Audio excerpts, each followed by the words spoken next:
We are loving the way sports fans are coming onto TikTok and how we're really moving beyond the broadcast. And there's no brand that's doing it better than KO. I'm so excited today to welcome Carl. He's the head of social at KO. How are you connecting with sports fans on TikTok? So for us, TikTok provides our sport fans a pass to the backstage. It provides them access to the stories from the athletes.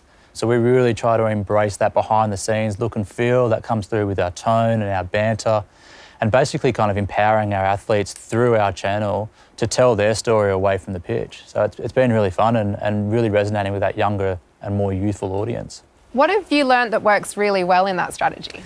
Yeah, so for us, it's all around sort of stepping away from that polished content into that more rawness and sort of, authentic kind of content that feels natural to the viewer on TikTok. And what we're finding is that we empower that through, probably the content strategy we put in place. So we really focus in on, sharing stories from TikTokers. So TikTokers are out there creating these stories for all these sports across the world. We look for them, we find them, and then we hero them on our platform. We look to go out there and shoot original content from away from the pitch, so get these athletes in awkward situations, whether that might be certain challenges or questions, and really kind of give them, again, an opportunity for the fans to feel like they're closer to them. And then thirdly, we look at our ambassadors to hero their stories and be the face of the brand. So, we are a sports brand, so we try to push that through in all the content that we push out into TikTok. I love that because it helps the TikTok, everyone who uses TikTok feel part of that community. How is it important for you to keep the fans engaged and to have them participate? We definitely try to incentivise and inspire fans to feel like they're participating. We don't necessarily want to be a brand that is just kind of communicating one way. A lot of these social platforms have been built around this whole two-way communication, and for us, the fans play just an important role as what we play in terms of being able to kind of create that excitement around a particular sport. So we try to hype up a sport or a moment in sport as much as we can, but we definitely kind of lean into what the fans are telling us and what they're excited about. And then we try to replicate that. We then try to build on that through the ability that that we've got through our ambassadors that might provide us access to the talent and the athletes that these guys aspire to be, or they're the heroes of today. They're the people that they have on their bedroom walls that they follow on TikTok, and they want to hear from these athletes. And what we try to do is bring them a step closer to the fans, whether that be engaging them in new formats or part of our creative campaigns, through to empowering our athletes to tell stories on how they're getting ready for games, how they're living their lives. And this is a story of the athletes, not necessarily a story about us as a brand. I love making the athletes themselves so accessible is something that you've really shone with on platform. And are engaging with both those ambassadors and with the TikTok community, but you're really building a community yourself. You use the hashtag KO Housemate on a really great piece of campaign work. Let's take a look at that video now. You're here for the KO Housemate interview, right? This was a campaign that we brought to life for the start of the NRL and AFL season last year. We have a great sort of, core group of ambassadors that are the face of the brand, and this was us trying to bring to life this, this metaphor of a KO house and where sport lives, and we did that through inviting the TikTokers to apply to be part of the KO house. So we then engaged, other athletes like Jess Hosking, Jenna McCormack, Tomo Armstrong and Marty and Michael, who are obviously creators on the platform, as well as Alex Glenn, another ambassador. And they all basically submitted their own applications to be the KO housemate. And for us, it was all about generating a bit of banter, having a bit of fun. And what we found was that this built a really strong sort of community that allowed the TikTokers to participate in this particular kind of format. And it gave them the freedom to kind of, flex their creativity. I mean, they might be sport fans, yes, but they also might be chefs, they might be mothers, they might be fathers, they might be artists. We try to create a platform through the Housemate Challenge to get people to show us why they should be a part of the KO House. And what it did, it opened up a massive opportunity for anybody on TikTok to kind of apply and feel like they were actually applying to be part of this KO House with the athletes that they love, the athletes that they see on their TV screens. It made them feel a little bit more relatable. There's so many good things you did there. You let the community just show their own creativity.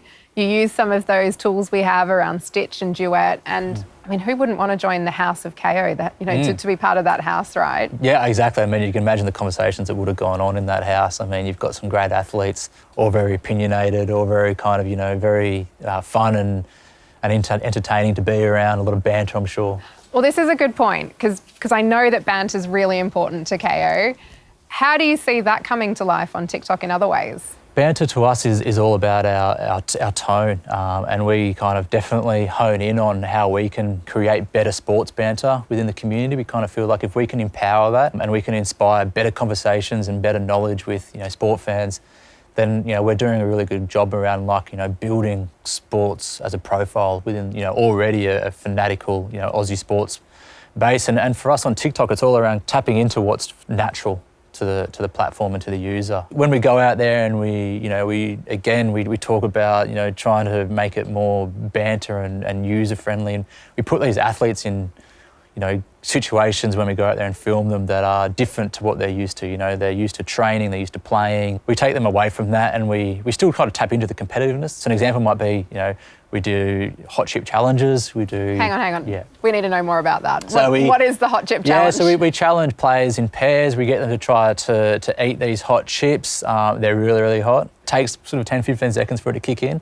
So in that time, yeah, sometimes they go, these aren't that hot. So they might have a second one, a third one. All of a sudden it kicks in. And again, then we get them to answer questions, and, you know, while their mouth's burning and they want to answer it, they can't. And again, it's sports entertainment. It's trying to make these athletes a little bit more relatable, and we try to find content hooks that appeal to that audience on TikTok. It's things that they're familiar with seeing with the other creators, and we try to bring the athletes in it because they're so noticeable, but they're noticeable for all the reasons they do on the pitch. So what we're trying to do is just bring them so they feel like they're a bit more of a personality off the pitch as well.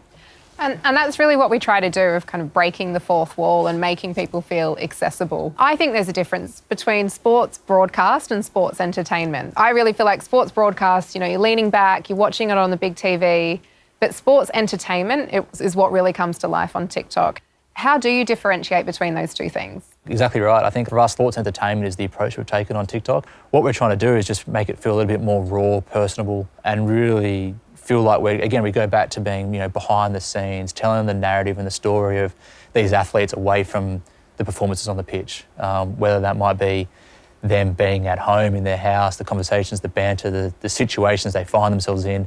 It's the things that, you know, are already resonating on the platform. What we're doing from a KO perspective is bringing all these ambassadors and athletes together in one channel and distributing that out through TikTok to give the sport fans easy access to the stories and the narratives that they want to hear from the athletes. So you've mentioned ambassadors, you've also used a lot of TikTok creators. Let's look at one of the recent creator campaigns.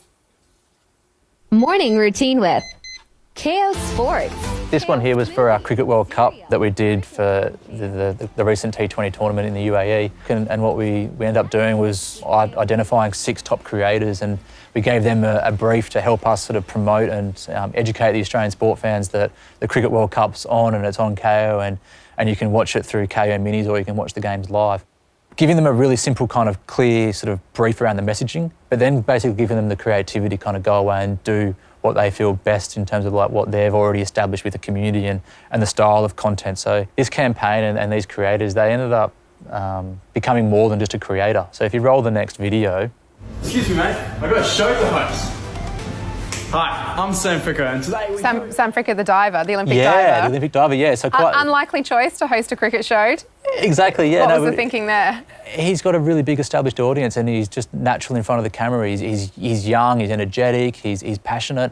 Doesn't know an awful lot about cricket, he'll admit that himself. He brought this whole narrative of like someone that wasn't necessarily like, you know, your expected cricket host, but someone that younger audience could kind of gravitate towards, and then through the use of our ambassadors that, you know, are the cricket players, could then start educating this audience. And what we found is that it started to sort of, you know, build an audience that wasn't necessarily our core cricket audience and start to introduce them into the KO family. It's a clever use of tapping into new communities as well, I think.